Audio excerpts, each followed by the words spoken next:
BASC, confianza y seguridad certificadas. ¿Ya no puedes más con el hackeo, el chantaje y la fuga de información? ¿Sabes lo que tienes que hacer? Primero afíliate y certifícate BASC. Además, realiza auditorías tecnológicas e inventarios, contraseñas por usuario y establece políticas de ciberseguridad. Yo nomás te digo. El 25 de julio del 2025, Guayaquil, la perla del Pacífico, celebra sus 490 aniversario de fundación. Un hito que resalta su trayectoria como epicentro cultural, económico y portuario del Ecuador. Sobre su fundación se tejen varias teorías. Unos dicen que fue en lo que hoy se conoce como La Balvanera por la laguna de Colta. Otros que fue en lo que hoy sería Babahoyo. Otros manifiestan que fue fundada en lo que se conoce hoy como Durán. Y por último, en el Cerro Santa Ana. Para tratar sobre mitos y realidades sobre Guayaquil, contamos como invitado con el historiador Melvin Hoyos. Melvin Hoyos es un guayaquileño nacido el 9 de enero de 1956, hijo del capitán Fabio Hoyos Mejía, colombiano, y de la señora Fanny Galarza Muñoz, guayaquileña. Realizó sus primeros estudios en el Instituto Particular Abdón Calderón, luego pasó a cursar los secundarios en el Colegio San José de los Hermanos Cristianos, del que se retiró un año antes de graduarse para matricularse en el Colegio Mixto Urdesa School y poder acompañar en sus estudios a su hermana que acababa de llegar de Europa para terminar su instrucción secundaria en Guayaquil. En 1992, el ingeniero León Febres Cordero Rivadeneira, luego de ocupar la alcaldía de Guayaquil, lo invitó a colaborar con su administración, nombrándolo director de la Biblioteca Municipal de Guayaquil. Bajo su dirección, la biblioteca experimentó el mayor cambio que la institución recuerda en los últimos 40 años. En 1998, emprendió un proyecto para rescatar los 10 títulos más importantes de nuestra bibliografía histórica, iniciando además la publicación del Boletín de la Biblioteca Municipal, que había sido suspendido desde tiempos en que era director el guayaquileño Camilo Estruje, 80 años atrás. Es un filatélico experto, comenzó a la edad de 10 años a coleccionar sellos postales internacionales y a los 12 inició su colección de sellos postales ecuatorianos. A los 13 conoció al Alboran Domivic, que era fundador del Club Filatélico en Guayaquil y en Quito, y a Jorge Ayora, el hijo del expresidente Isidro Ayora, los que le enseñaron a investigar. Cuando tenía 13 años presentó su primera ponencia sobre los sellos postales del Ecuador en Brasil, en donde ganó el primer puesto, en la Convención Filatélica Internacional. Vivió en París, en donde estudió Historia del Arte en la Universidad de la Sorbona. Fue investigador de Julio Estrada y Casa, con quien dio inicio a su carrera de historiador. Experto en numismática, historiador, miembro de la Academia Nacional de la Historia del Ecuador, arquitecto y posee una colección malacológica, ya nos explicará qué es, con conchas de moluscos de los 7 mares. También tiene la tercera colección de cómics más grande de Latinoamérica y casi 1000 especies en su actual colección de insectos. También ha coleccionado estampillas, insectos, monedas, billetes, medallas conmemorativas y es poseedor de una biblioteca solo especializada en historia nacional y extranjera con más de 28.000 tomos. Mi querido Melvin, qué gusto tenerte en los micrófonos y la cámara de Convergente.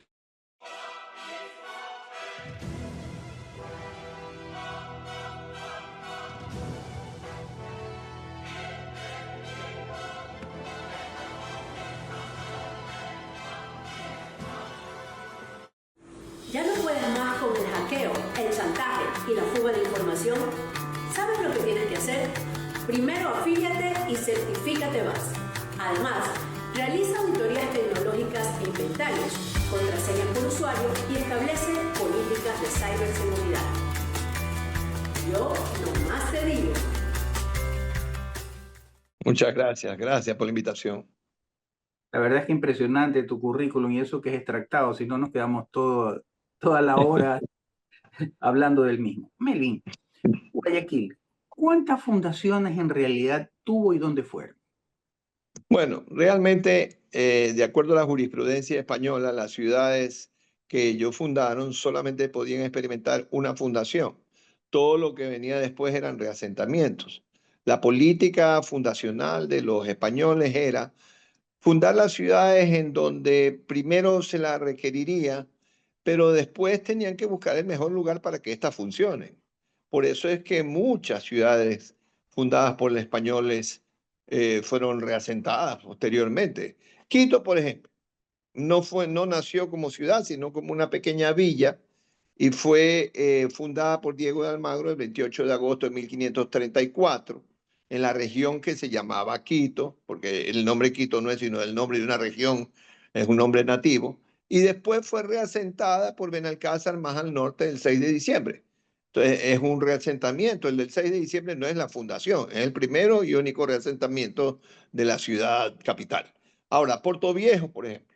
Portoviejo fue fundada en 1535 por Francisco Pacheco, pero después, en vista de que fue atacada por el pirata Drake, la fundaron en el emplazamiento que hoy día ocupa Manta. Tuvieron que cambiarla. Y al sitio donde fueron ya continente adentro, desde allí también que tuvieron que volverla a reasentar por segunda ocasión en el sitio en donde hoy se encuentra. Entonces, nosotros vemos que las ciudades eran fundadas, pero realmente luego de fundarse buscaban el lugar más adecuado para funcionar de acuerdo a las necesidades de los españoles. El caso de Guayaquil es el siguiente. Se funda provisionalmente, este término tiene que quedar bien claro para poder entender el proceso fundacional de Guayaquil. Se funda provisionalmente el 15 de agosto de 1534 en la llanura del Iribamba, cerca de Riobamba, en la región que se llamaba Quito. Y esta ciudad que fundan los españoles se llamará Santiago, la primera ciudad con el nombre del patrono de España que se funda en América. Y la segunda ciudad, ojo, la segunda ciudad que se funda en toda América del Sur, después de San Miguel de Piura. Esa fundación es la primera y la única, pero los reasentamientos son más importantes, cosa curiosa, que la misma fundación provisional de la ciudad, porque ahí vinieron 5 reasentamientos.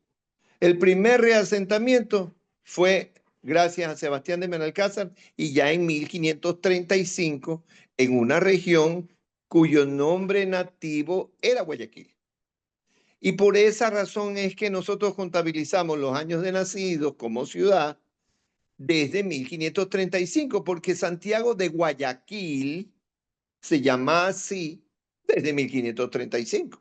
No quiere decir esto que haya nacido en ese año, solamente que se llama así desde 1535. Es decir, es válida la fundación provisional del 15 de agosto del 34, pero Guayaquil se llama Santiago de Guayaquil desde 1535 y por eso es que tú ves que se contabilizan 490 años. Ahora, después de ese reasentamiento vendrán 4 más.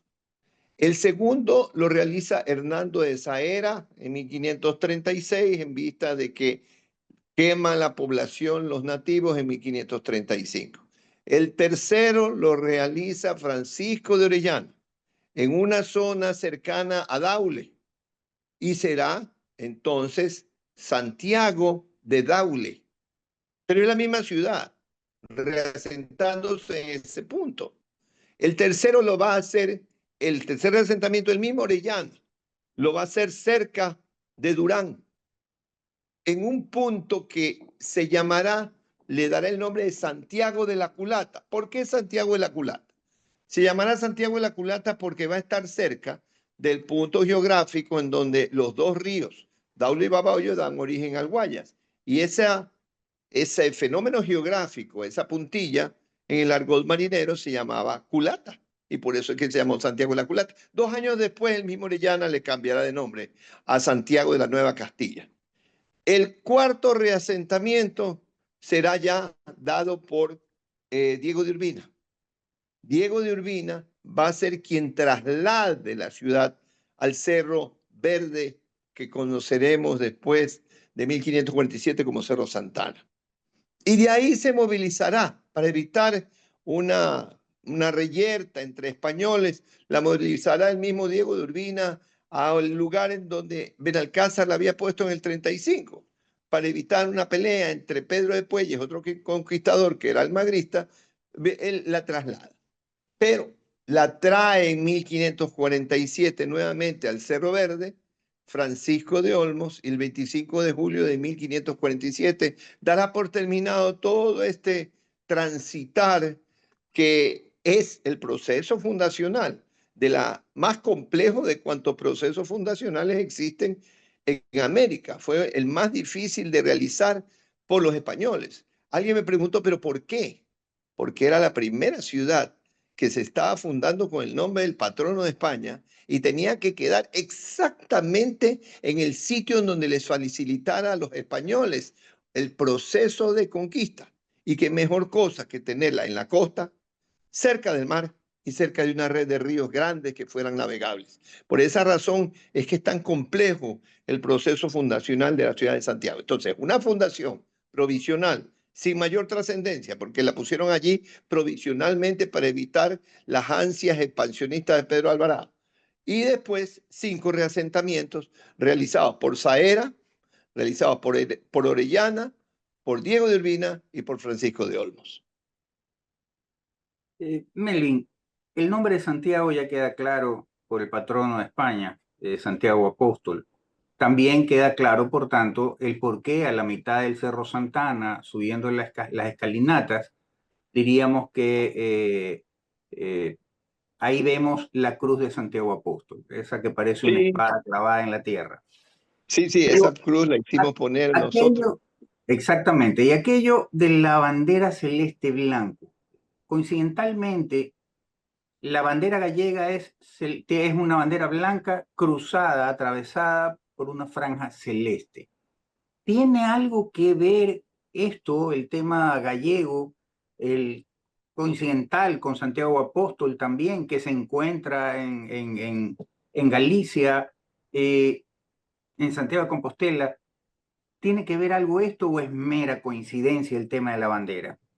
Yo creo que es mera coincidencia. Francamente, creo que es mera coincidencia. No te podría decir a ciencia cierta porque el tema de los colores de la bandera ha sido sumamente discutido por muchísimo tiempo.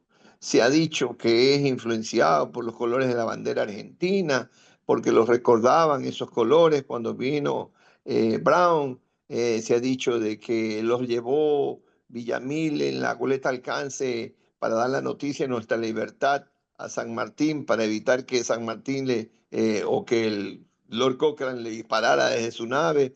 Se ha dicho que pues se han dicho muchas cosas, hasta las tan fantasiosas de que Olmedo se inspiró poéticamente y dijo: tendremos el color del cielo, el celeste del mar y del cielo y el blanco de sus nubes. Todo eso es conjetura, eso no existe documento alguno que lo diga. Pero yo diría que si existe alguna influencia de esos colores, sí podría haber alguna influencia española. Sí podría haber. Ahora, se quedan perfectamente definidos como colores guayaquileños, perfectamente definidos a posteriori, a punto de que después de la revolución del 6 de marzo del 45, esos son los colores que va a adquirir la bandera ecuatoriana y el escudo del Ecuador, hasta que llega García Moreno y vuelve a la bandera colombiana, que es la que actualmente tenemos, la amarillo, azul y rojo.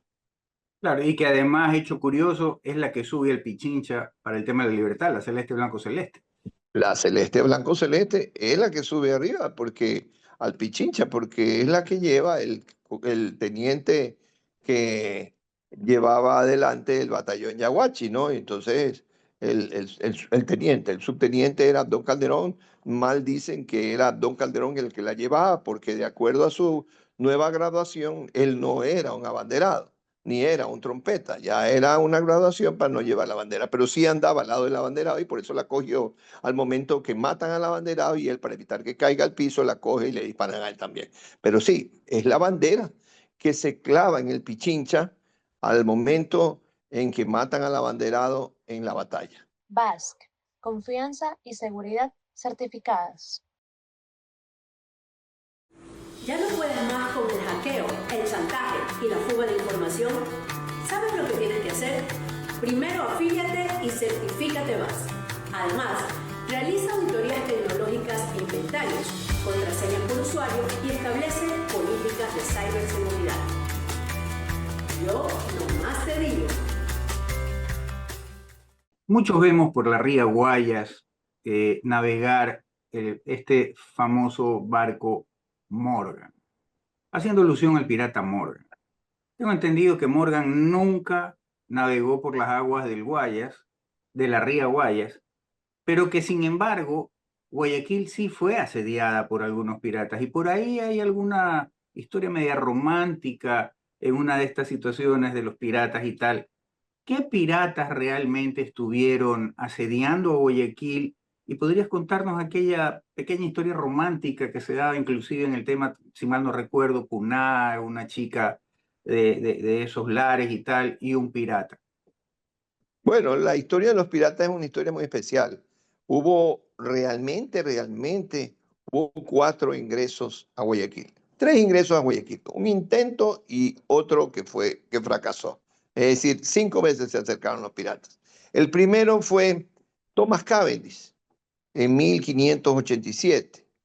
Cavendish, muy amigo de Francis Drake, conocía pues de las andanzas de Drake y de todas las riquezas que éste había podido recoger en sus andanzas como corsario. Y Cavendish lo siguió. Es el tercer hombre que le da la vuelta al mundo, el tercer hombre. Pero cuando llega a nuestro territorio, él entra a Puná. Entra a Puná, mata al cura de la iglesia de Puná, cree que no va a tener ningún tipo de enfrentamiento con nadie, que va a poder carenar su barco, porque ahí estaba ya el astillero de Guayaquil, y que va a poder continuar hacia Guayaquil para poder invadirlo y robar. Lo que no estaba, no conocía, es que ya se venía sabiendo las andanzas de él, habían llegado a oídos del corregidor de Guayaquil, y entonces aquí lo estaban esperando. Aquí lo estaban esperando 50 hombres que habían mandado los encomenderos desde la sierra y toda la gente del gran Toribio de Castro y Grijuela, fundador de los astilleros guayaquileños, a más de los hombres del cacique Tumbalá. El cacique Tumbalá se aguantó inclusive, que es el cacique de la Isla Puná, que quemaran su casa para tenerlo engañado y darles tiempo a la gente de Guayaquil para que coja y lo enfrenten por sorpresa a Thomas Cavendish. El enfrentamiento con Cavendish fue una cosa durísima, durísima para Cavendish, que tuvo que enfrentar al mejor espadachín de su tiempo, que era Toribio de Castro. Y Toribio de Castro lo venció y cuenta una leyenda, porque Toribio de Castro es un personaje tanto histórico como legendario. Cuenta una leyenda de que él, que tenía una mano de color negro, porque era una mano que le había nacido gracias a un milagro hecho por la Virgen del Soto cuando el niño tenía 8 años porque había nacido manco. Esa mano la podía calentar supuestamente a voluntad y lo quemó y lo asustó terriblemente al quemarlo con su mano a Cavendish, y Cavendish huyó con los pocos piratas que pudo salvar, fue quemando barcos y todo, pero alcanzó a escapar. Cavendish en sus memorias cuenta esta historia. Finalmente, esa historia de Cavendish es una historia en la que Guayaquil no va a sufrir porque no llega a entrar pues, a Guayaquil. ¿Quiénes son los segundos en atacar la ciudad, pero que no son piratas? Se le ha llamado piratas, pero no lo son. Son los holandeses que en 1624, por 2 ocasiones, en junio y en agosto, intentan desbaratar el astillero del Virreinato del Perú en vista de que no logran entrar por Callao hasta Lima porque venían con la orden del conde Mauricio de Nassau, que era el regidor de Flandes, venía con la orden de tomarse los territorios del rey de España. No lo logran porque era muy difícil, la muralla del Callao era inexpugnable. Entonces toman la decisión de dañar el astillero, de acabar con el astillero. La primera vez se enfrentan con un pueblo tremendamente aguerrido y los guayaquileños vencen a los piratas que habían venido en 4 naves. Y esto es una cosa digna de admiración, porque los vencen con palos, piedras y azadones, cuando los piratas venían con las armas de tecnología de punta de su época. Huyen, le dan la noticia a Jacques Clerc, que era el líder de la expedición y que estaba acoderado afuera del Callao, de que era imposible entrar en Guayaquil porque la gente era demasiado aguerrida. Y Clerc manda a Huygens, uno de sus lugartenientes, con 11 naves para acabar con Guayaquil. Eso fue en agosto, el 26 de agosto de 1624.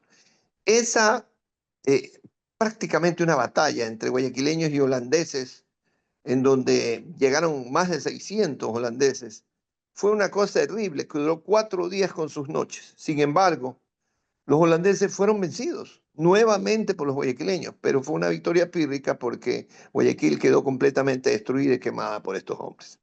Ahora, en la tercera invasión, que es la invasión, que es una pseudo invasión, vienen Swan, Davis y Dampier, 3 piratas ingleses. Ellos se acoderan por detrás de la isla Santay. Están esperando el momento adecuado para invadir la ciudad por la noche. Pero llegan un día religioso, un día en que había toda clase de festividades en Guayaquil, porque así era en la colonia, pues las fiestas que se festejaban eran, valga la redundancia, no eran fiestas cívicas, sino las fiestas religiosas.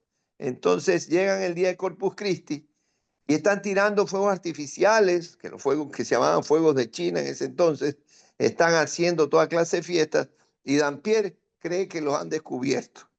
Al creer que los han descubierto, Jean-Pierre da pies en polvorosa y se lleva a sus piratas y se van. Corre el año de 1684. Esta ocasión, Guayaquil se salva de la invasión pirata.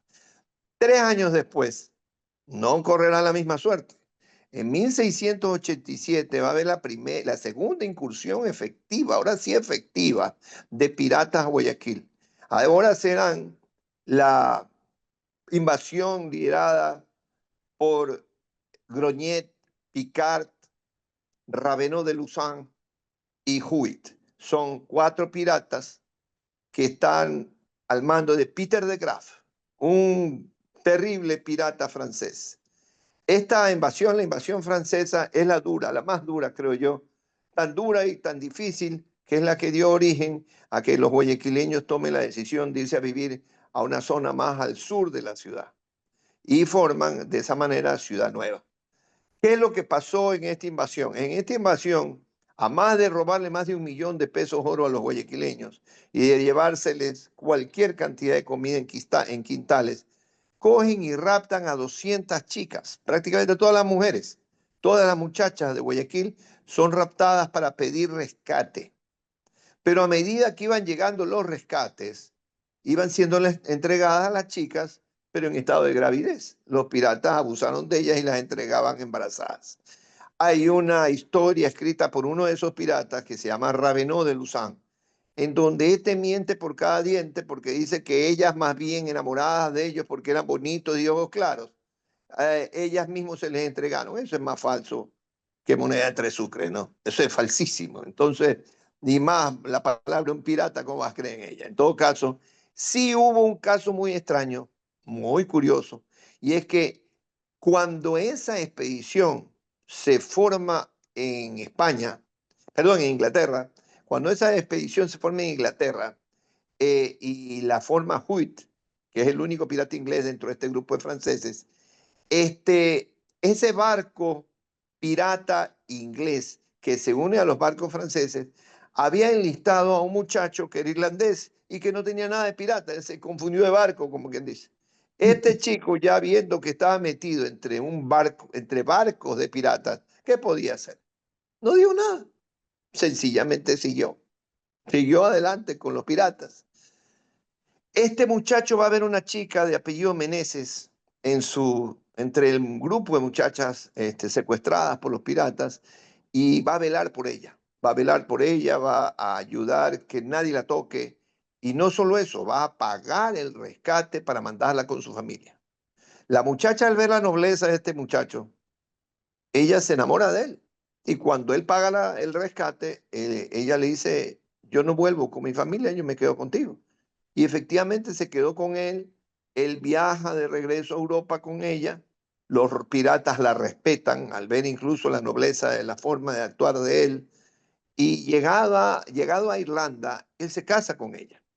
La historia se hace más romántica y curiosa porque don Vicente Rocafuerte, pues, chuzo, siglos después, llegó a tener a un socio irlandés. Este socio que cogió y le contó a Rocafuerte en Europa que él era descendiente de una señora apellido Meneses y que esta señora pues se había casado con su antepasado porque él la había rescatado de manos de los piratas en una isla que se conocía con el nombre de Punay, que estaba frente a Guayaquil, que era la tierra de Rocafuerte, de su socio. Entonces Rocafuerte, curioso con esto, le dice, en algún momento que usted vaya por mi tierra, por el Ecuador, por Guayaquil, lo voy a llevar a la isla Puná, porque ahí hay un anciano que mantiene la tradición oral de todo lo sucedido en la isla. Este anciano se llama Don Hilario de los Santos Choes. Y lo voy a llevar para ver que escuche de sus labios la historia que nos tenga que contar sobre este tema. Efectivamente, algún día llegó a Guayaquil este señor, el irlandés, y Rocafuerte, cuenta Modesto Chávez Franco, que Rocafuerte lo llevó a la isla Puná y oye de boca de Hilario de los Santos Choes la mención de su antepasada, de la señora Meneses, y de cómo el antepasado de él la había salvado de ser violada, ultrajada por los demás piratas. Cuenta la historia que Chávez Franco nos transmite en su libro Crónicas de Guayaquil Antiguo, que este caballero lloró y le pareció tan emocionante la historia que nunca jamás la olvidaría sus descendientes. Sí, efectivamente es una historia muy bonita, pero falta Sí, todavía una invasión. La última invasión tiene una carga de historias interesantes, increíbles. Esta última invasión fue liderada por Dampier, quien no había podido entrar a Guayaquil en el año 1684. Dampier forma parte de una expedición pirática que había organizado el pirata Woodes Rogers, inglés. Y Dampier tenía un amigo que en el año 1702, 1703, había sido abandonado en las islas de Juan Fernández, a 90 kilómetros frente a Santiago de Chile. Lo habían abandonado porque se había amotinado en contra del capitán de la expedición. Lo habían abandonado para que muera. Ahí lo habían dejado solo. Pero resulta de que este señor, este pirata y capitán de uno de los barcos en donde estaba William Dampier, se llamaba Alexander Selkirk. Este hombre no murió, pero cuando en 1709 Dampier toma la decisión de invadir Guayaquil, le dice a Butch Rogers que pasen antes de llegar a Guayaquil por las islas de Juan Fernández para ver si Alexander aún vivía. Alexander sí vivía aún, pero se había vuelto loco, estaba con una barbota, había vivido solo por muchos años allí, se había enamorado de un chivo, y de verdad, se había enamorado de una cabra, y estaba más chiflado que el diablo, pues no, en la soledad pues a veces tiene sus cosas especiales. En todo caso, cuando llegan y ven que está vivo, lo bañan a la fuerza, le pegan una paliza y lo hacen volver a entrar en razón, porque gritaba con toda la fuerza que quería llevarse al chivo en el barco, que él no podía dejar a su chivo. Bueno, se quedó el chivo en todo caso. Y lo traen hasta Guayaquil, ya afeitado, ya adesentado. Y en Guayaquil entran como vendedores de aceite de ballena, que era justamente lo que se quemaba en los postes de luz para darle iluminación artificial a las calles en tiempos de la colonia. Engañan de esa manera al procurador Ponce de León y comienzan, al darse cuenta que estaba totalmente desabastecida de armamento y no había fuertes que pudieran enfrentarlos a ellos cogen y invaden Guayaquil, se llevan a las mujeres hacia hacia la iglesia de Santo Domingo, a los varones hacia la iglesia de San Agustín, ven cuáles son los que ellos creen que más dinero tienen, piden un rescate, se llevan también a Ponce León, al corregidor, y piden un rescate que no van a obtener, pero sin embargo en especias roban como 1 millón de pesos y oyen que un grupo de chicas habían sido llevadas con alhajas a una hostal que estaba del lado norte del Cerro Santana y lo mandan a Alexander Serkir para que vea si es verdad eso. Efectivamente, ahí encuentra Alexander a las chicas con las alhajas, pero como Alexander tenía años sin ver mujer, ya quería quedarse en Guayaquil. Entonces tuvieron que darle una segunda paliza para meterlo al barco, porque él andaba ya con las alhajas. Entonces resulta que al momento de entrar al barco, les da una epidemia terrible de fiebre amarilla a algunos y de escorbuto a otros. Dicen que los guayaquileños tuvieron que salvarle la vida a algunos de estos piratas y ni así fueron agradecidos porque no soltaron a los secuestrados, sino hasta que llegaron a Esmeraldas y ahí lo soltaron principalmente a Ponce de León, el corregidor y a su familia. Esa fue la tercera invasión efectiva de piratas.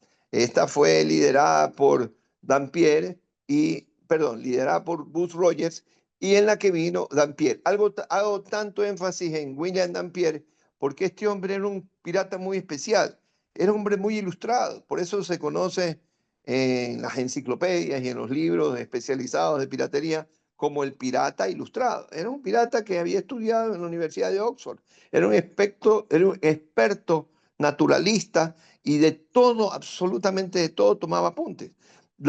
Se sabe cómo se veía Guayaquil desde el río en tiempos coloniales gracias a los apuntes de Dampier que se encuentran en la biblioteca de la Universidad de Oxford.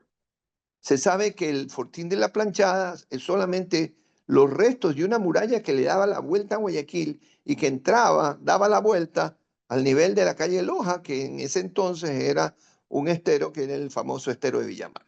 Entonces son 3 ataques piratas y 2 intentos de llegar a Guayaquil infructuosos. Es increíble historia. Melvin, ahora pasemos al tema de los migrantes. Guayaquil, ciudad puerto, acoge migrantes. ¿Y qué tan importante fue la migración española, italiana, palestina y libanesa para Guayaquil? Bueno, la española, indudablemente, nosotros somos prácticamente españoles, la mitad. Unos un poco más, otros un poco menos. Hay que recordar que el mestizaje que experimentan la raza indígena que hay en este territorio al momento en que llegan los españoles da origen a los criollos que finalmente son nuestros antepasados. Entonces, esa es la más importante, sin duda alguna. Ahora, las migraciones del siglo XIX de españoles particularmente de catalanes, es increíblemente importante para nuestra ciudad y para su desarrollo. Las familias catalanas que se establecen en Guayaquil, todas, absolutamente todas, no conozco una sola que no haya contribuido al crecimiento de Guayaquil de una manera increíble. Ahora, paralelamente a que llegaron esas migraciones españolas de la segunda mitad del siglo XIX a Guayaquil, llegaron unas importantísimas migraciones italianas. Las migraciones italianas eran muy numerosas, no tanto la primera, que es de la segunda mitad del siglo XIX, cuanto la segunda, que es de inicio del siglo XX. Esa es mucho más, pero mucho más numerosa. Y paralela a la libanesa. La segunda migración italiana es paralela a la libanesa, que llegan en gran cantidad y que favorecen enormemente el comercio minorista, el comercio al menudeo. Se establecen los libaneses en una zona del malecón que iba desde la calle Aguirre hacia el sur.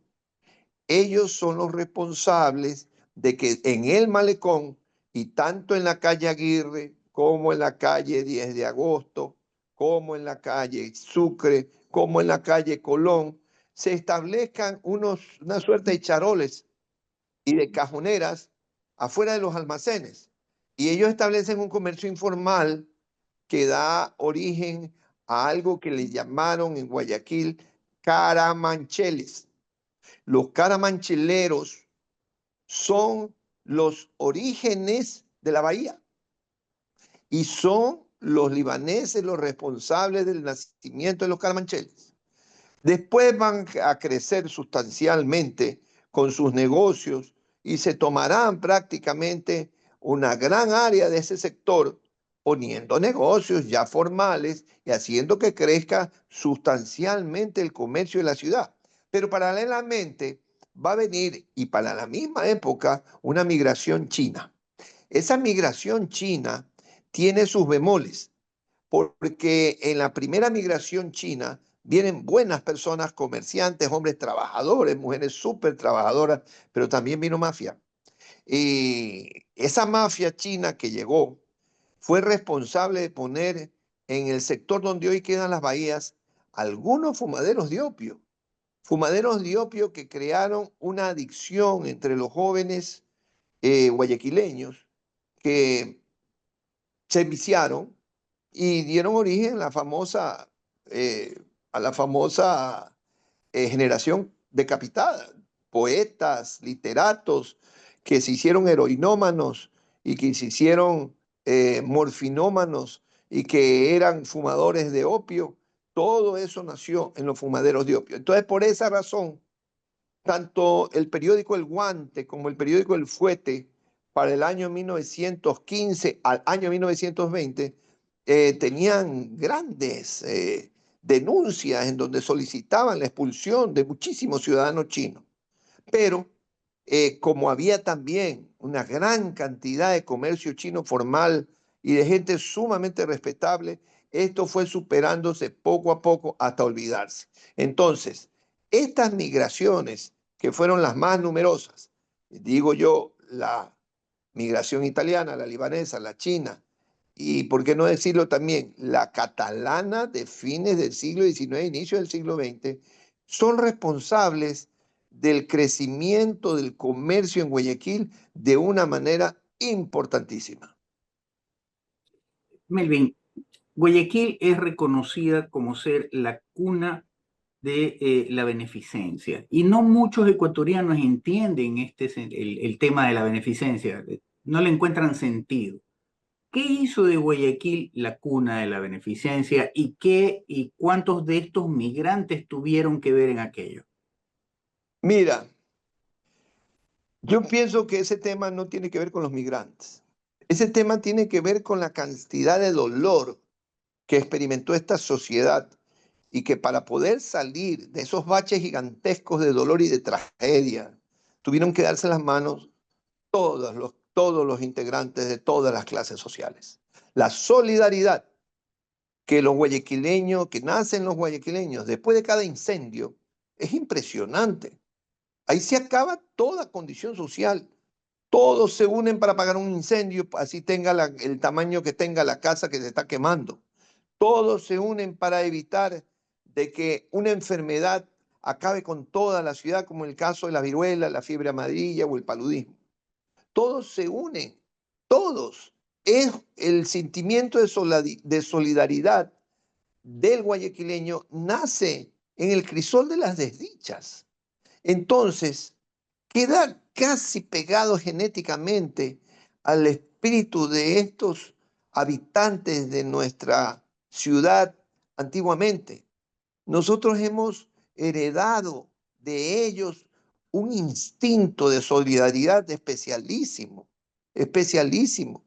Y esa es la razón por la cual, en el momento en que la municipalidad da origen a la Junta de Beneficencia de Guayaquil, comienzan a aparecer hombres como Calixto Romero, doña Jesús Pereira, que cogen y entregan sus haciendas, que cogen y entregan cantidades de dinero inconcebibles, fortunas inmensas, y comienzan a nacer servicios como el primerito, el Hospicio del Corazón de Jesús, que no fue un albergue de mendigos, perdón, de ancianos, sino de mendigos, y que va a ser el albergue donde irán a parar las niñas de los Sagrados Corazones que se salvaron del incendio grande en 1896.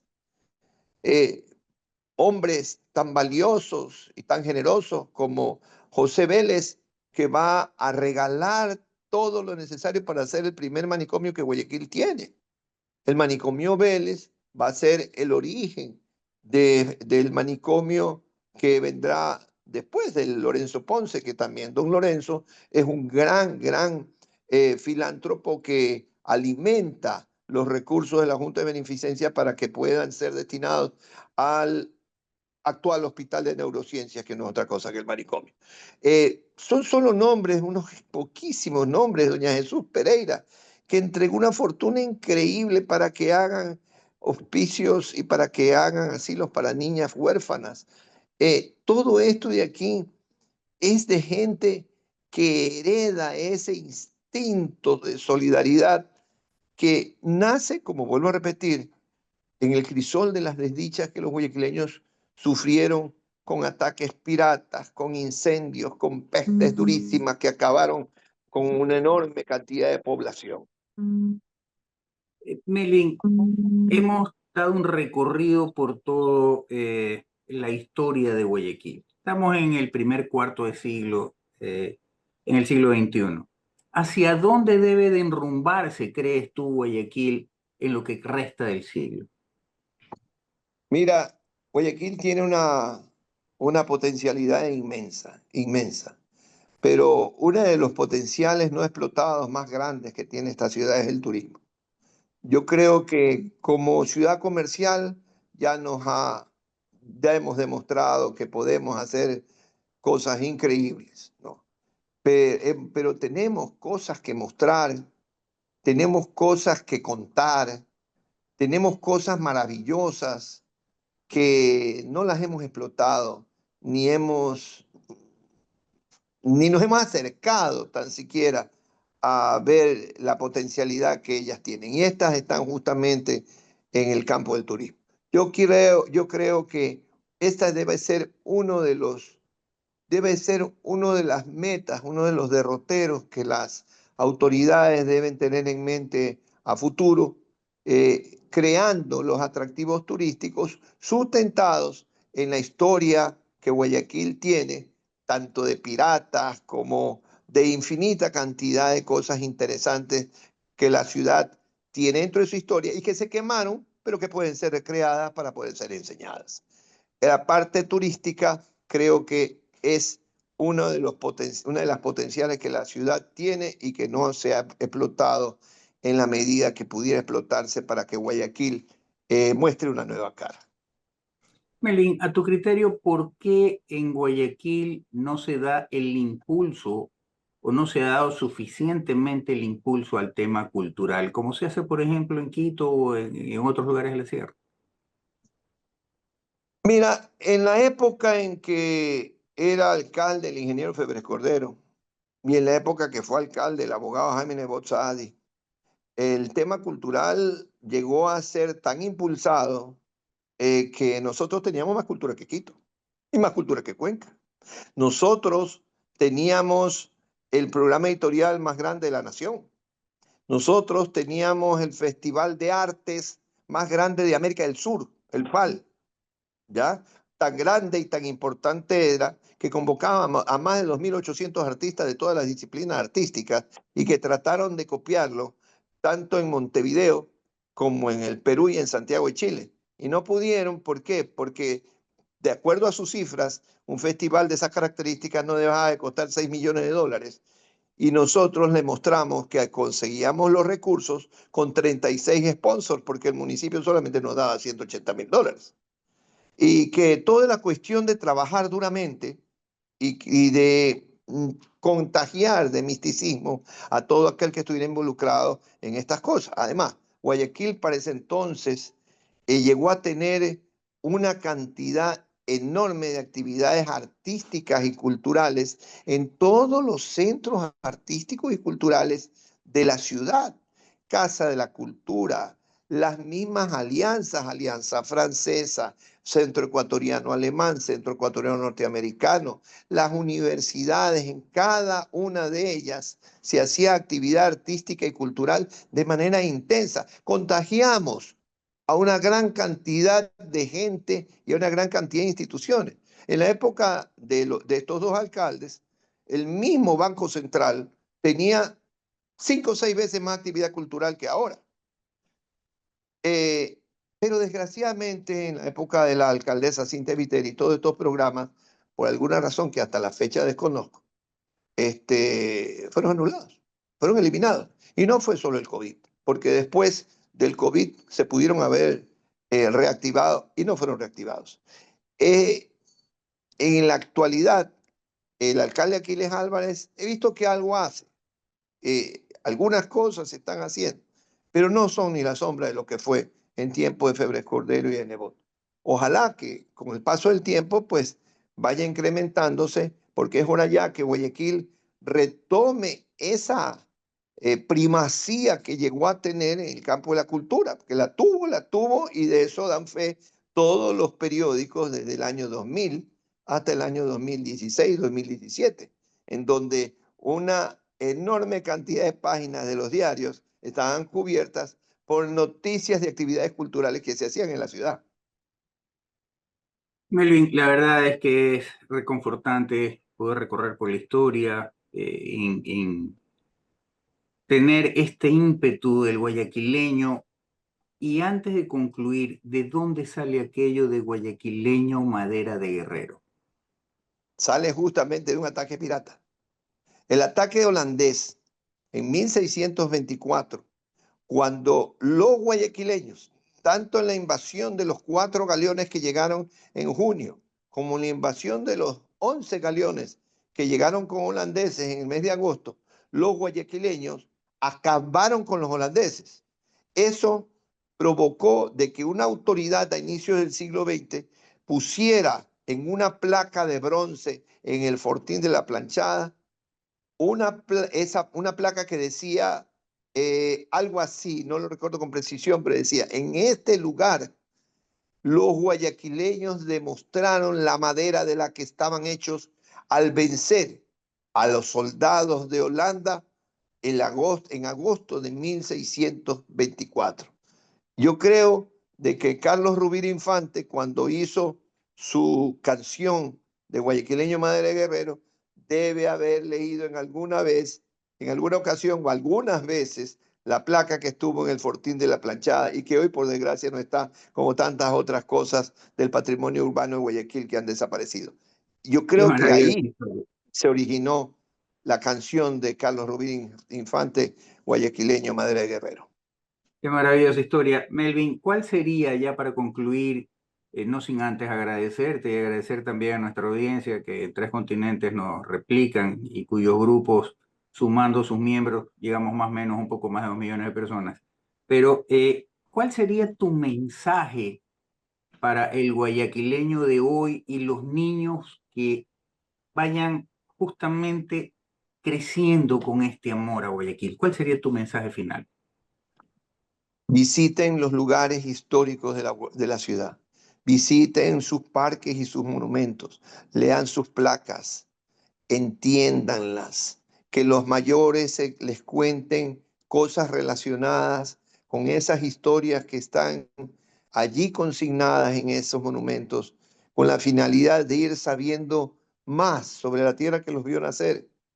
No hay la única manera, no hay otra, de enamorarse de tu ciudad es sabiendo más de ella. Y solamente vas a aprender más de ella cuando sabes más de su historia, más de sus hombres y las mujeres que nos legaron esas maravillosas historias, más de la historia de sus casas, de sus edificios emblemáticos, de sus iglesias, incluso hasta de sus calles y de la razón de ser de sus nombres. Aprender un poco más. Los niños tienen que buscar un poco más de las raíces de sus padres y de ellos mismos para poder aprender a amar a su ciudad. Una vez más, mi querido Melvin, un abrazo inmenso y a disfrutar de las fiestas julianas. Así es. Adelante. Muchísimas gracias. Buenas noches. Gracias a ti. BASC, confianza y seguridad certificadas. ¿Ya no puedes más con el hackeo, el chantaje y la fuga de información? ¿Sabes lo que tienes que hacer? Primero afíliate y certifícate más. Además, realiza auditorías tecnológicas e inventarios, contraseñas por usuario y establece políticas de ciberseguridad. Yo nomás te digo,